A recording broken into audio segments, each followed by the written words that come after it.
সেদিনকে আমাদের বাড়িতে ছিল শুভচণ্ডী পুজো। বেশ কিছুদিন আগেই পুজোটা হয়েছিল, অর্থাৎ আমাদের যে বিয়ের 1 মাসের মধ্যেই পুজোটা হয়েছিল।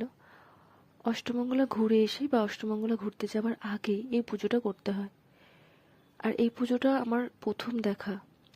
খুব ভালো লেগেছিল সেদিনকে এই পুজোটা দেখতে। তোমাদের কার কার নিয়মে এই পুজোটা আছে অবশ্যই কিন্তু কমেন্ট বক্সে জানিও। শুভচণ্ডী পুজো অ্যাকচুয়ালি হয় বিয়ের যে নতুন বর বউ তাদেরকে বসিয়ে তাদেরকে ঘিরেই পুজোটা হয়।